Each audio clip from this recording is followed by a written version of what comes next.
दरार और हर दीवार पर चिपके हैं इतने इश्तहार, रौनके जन्नत जरा सा रात भी आई न मुझे, मैं जहन्नम में बहुत खुश था मेरे परवरदिगार। क्या बात है साथियों, 1857 का जब गदर हुआ था तो उसके बाद जब भारत इस देश के हिंदू मुसलमान बहादुर शाह जफर के नेतृत्व में कंधे से कंधा मिलाकर आजादी की लड़ाई लड़े और अयोध्या में राम जन्मभूमि की लड़ाई में बाबा रामचरण और अमीर अली ने जब समझौता कर लिया तो उनको अंग्रेजों ने फांसी की सजा अयोध्या में एक टीले पर शीशम के पेड़ में लटका के दिया था। उनकी मृत्यु हुई। ये दो घटनाओं ने अंग्रेजों की आंखों को खोल दिया। उसी समय से अंग्रेजों ने इस देश में हिंदू मुस्लिम नफरत के बीज बोना शुरू किया। उन्होंने एक तरफ सावरकर को और दूसरी तरफ मुस्लिम लीग को बढ़ाना शुरू किया। लेकिन साथियों, पूज्य महात्मा गांधी के नेतृत्व में जब आजादी की लड़ाई लड़ी गई, देश में आजादी मिली, तो आपको ताजुब होगा जब देश का विभाजन हुआ 15 अगस्त 1947 की रात में, जब देश आजाद हुआ तो पूरा देश सांप्रदायिकता की लपटों में जल रहा था।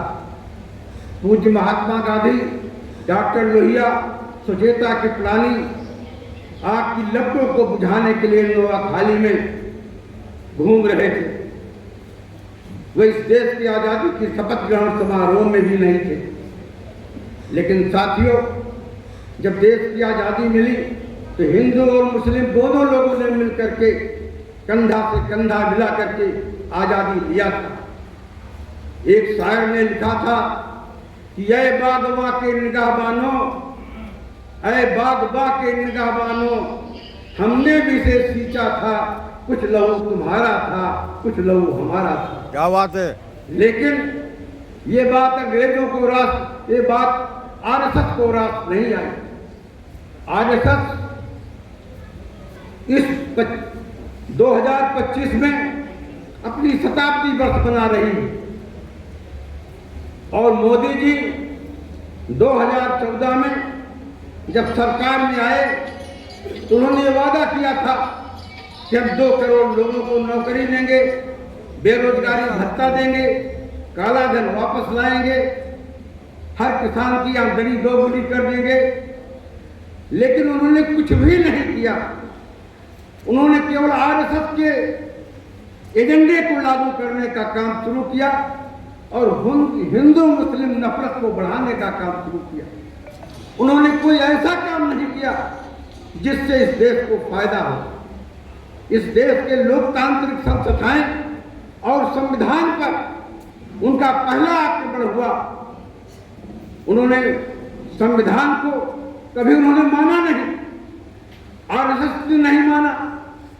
भारतीय जनता पार्टी की जो लोग तिरंगा झंडा लेकर चलते हैं, उन्होंने कभी सन 42 से लेकर के राष्ट्रीय आंदोलन में कभी तिरंगा झंडा लेकर साथ नहीं चले थे। अभी 15 अगस्त 14 अगस्त को वे विभाजन की भी बहसता मना रहे थे। मैंने तो कहा कि जिन्होंने आजादी की लड़ाई नहीं लड़ी वो 15 अगस्त के पहले विभाजन की विभीषिका जो मनाते हैं वो इसलिए बनाते हैं ताकि हिंदू मुस्लिम नफरत और सुलझ जाए। वो पुरानी यादें कुरेदने का काम करते हैं। और जब कोरोना काल आया शाहीनबाग में, जब सीआईए के खिलाफ आंदोलन शुरू हुआ, उसी समय कोरोना काल में ट्रंप आए थे और राष्ट्रपति अमेरिका को लेकर के पूरे देश में उनके साथ 10,000 लोग आए थे। उन्होंने कोरोना को फैलाया। लेकिन इसका पूरा का पूरा इल्जाम तबलीगी जमात के लोगों पर लगा और देश के कई हजार तबलीगी जमात के लोग पकड़ करके जेल में बंद किए गए और उनके खिलाफ नफरत की कार्रवाई की गई। लेकिन जब मामला कोर्ट में आया तो उन लोगों ने कहा कि लोग दोषी नहीं। और आज भी शाहीनबाग के झगड़े के में जो जबरदस्ती लोगों को बंद किया गया है। उमर खालिद जैसे लोग जो 5 साल से जेलों में बंद हैं और उनका मुकदमा नहीं चला। क्या बात है पांडे जी। आज तक भी वो लोग सब जेल में बंद हैं। इन्होंने सुप्रीम कोर्ट, चुनाव आयोग और सारे देश के कर्मचारियों को हमवार करने का शुरू किया। सबसे पहले इन्होंने सुप्रीम कोर्ट के कोलेजियम पर बहस किया कि इसके द्वारा जो जजों की नियुक्ति है उस पर ईडी और सीबीआई से जांच करा करके जजों की रिपोर्ट मंगवाई। आपको ताजुब होगा कि जो राम जन्मभूमि के मुकदमे में जो निर्णय हुआ है, ये पहला जजमेंट इस देश का है जिस पर किसी जज के हस्ताक्षर नहीं है। ये जब कभी इतिहास लिखा जाएगा तो लोग पूछेंगे कि कैसा जजमेंट है जिस पर किसी जज के हस्ताक्षर नहीं है।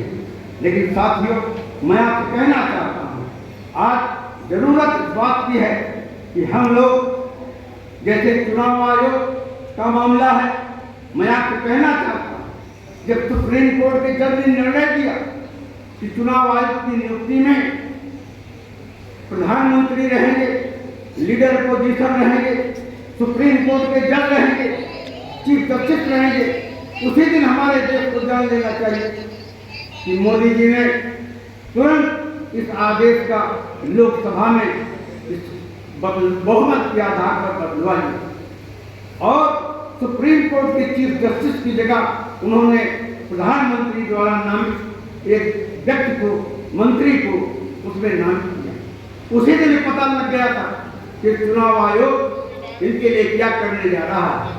मैं आपसे कहना चाहता हूँ, आज महंगाई, बेकारी, बेरोजगारी, इस पर कोई चर्चा ही नहीं हो, कोई इस पर बात ही नहीं करने के लिए तैयार है। और सीबीआई के द्वारा, ईडी के द्वारा इन्होंने देश में दर्जनों सरकारों को गिरा दिया और पैसे के आधार पर इन्होंने सरकारें बनवाई। और आज मैं आपको कहना चाहता हूँ कि अगर इस देश के संविधान को बचाना, इनका तो संविधान पर विश्वास नहीं। भारतीय संविधान के प्रस्तावना में महात्मा गांधी ने कहा था कि यह संविधान दीपक है जो हमें रास्ता दिखाता है, लेकिन सांप्रदायिकता जो है ये वो आंधी है जो दीपक को बुझाने का काम करती है। इससे सावधान रहें। साथियों, आज पूरा मीडिया इनके कब्जे में है, मीडिया इनकी मुट्ठी में है। हम जो बोलेंगे, आज के एकजुटता सम्मेलन में जो बोला जाएगा, ये कहीं नहीं छपेगा। अखबार इनके हाथ में है, मीडिया इनके हाथ में है। मैं कहना चाहता हूं, ये लश्कर भी तुम्हारा है, सरदार तुम्हारा है, तुम झूठ को सच लिख दो, अखबार तुम्हारा है। लेकिन साथियों, इस देश के अंदर हमने आपातकाल देखा।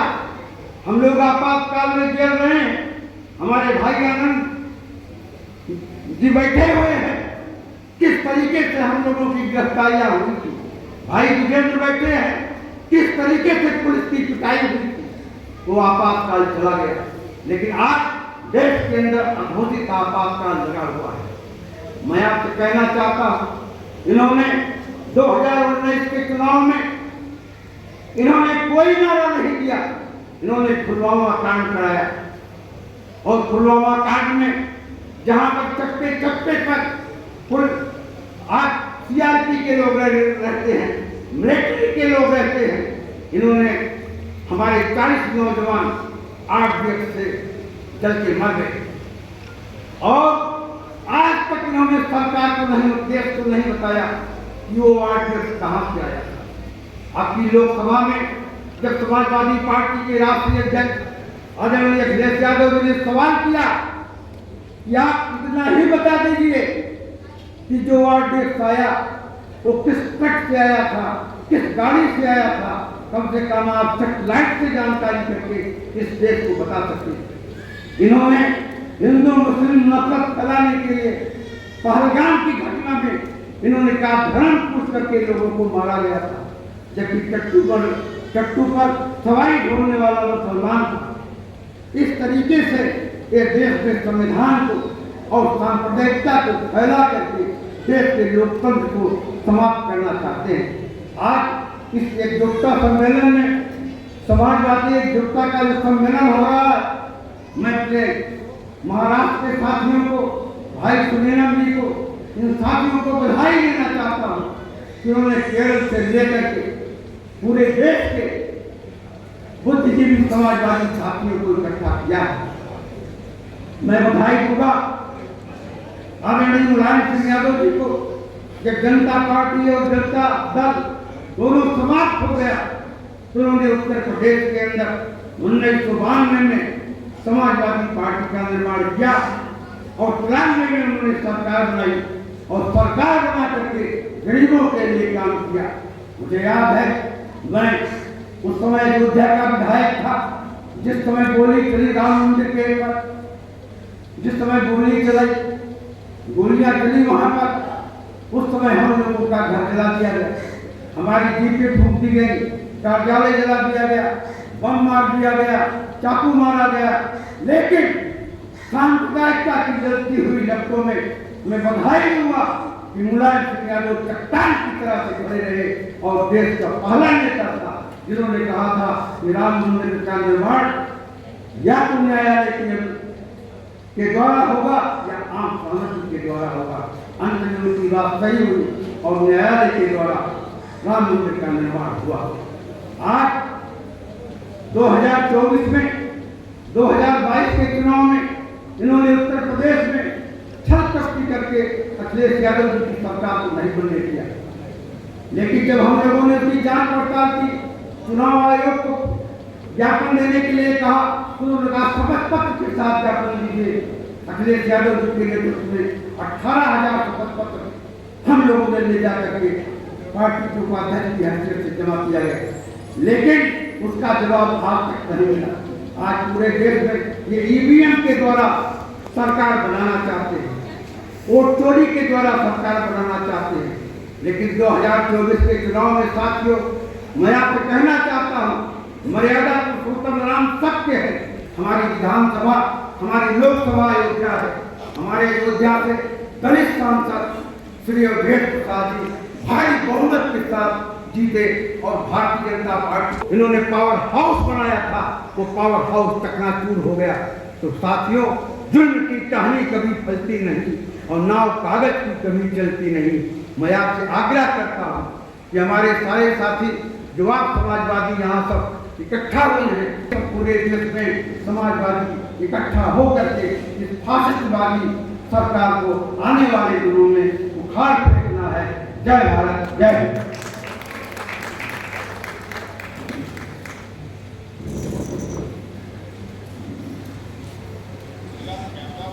धन्यवाद पांडे जी। आपने जैसे कहा कि राम सबके है, लेकिन अयोध्या में जब फिर से मंदिर बना तब से जय श्री राम का नारा जो है उसमें हिंसा प्रतीत होने लगी। हमारे महाराष्ट्र में अगर सुबह हमें कोई मिलता है, हम गांव से घर से बाहर निकलते हैं और गांव में बाहर चलते हैं, रास्ते में कोई मिलता है तो हमें प्यार से वो राम राम कहता है। उस राम राम में एक आत्मीयता होती है, लेकिन अभी कोई राम राम नहीं बोलता तो कोई जय श्री राम बोलता है। उस जय श्री राम से हिंसा प्रतीत होती है। हमारी राम की जो छवि थी वो भी देखो बदल गई है। पहले जो राम आते थे तो उनके साथ सीता माई होती थी, एक तरफ लक्ष्मण रहते थे और आगे हनुमान रहते थे। लेकिन अभी राम अकेले निकले हैं, साथ में धनुष्य है और राम अभी सिक्स पैक वाले हो गए हैं।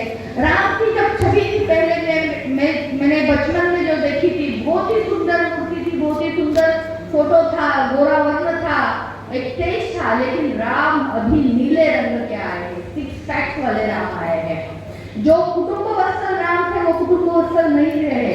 राम हमेशा अभिमान ताने हुए दिखाई देते हैं। ये सांप्रदायिकता के बारे में खतरा जो है, लेकिन ये खतरा सिर्फ हमारे बाहर तक नहीं है। देखो, जब जिस वक्त अयोध्या में मंदिर का निर्माण का जब जुलूस शहरों में देश भर में चल रहा था, उस वक्त इन लोगों ने क्या किया? इन लोगों ने कहा कि सभी लोग शाकाहार करेंगे, फिर सब मटन मछली बेचने वाले वो बीमारी बंद करेंगे।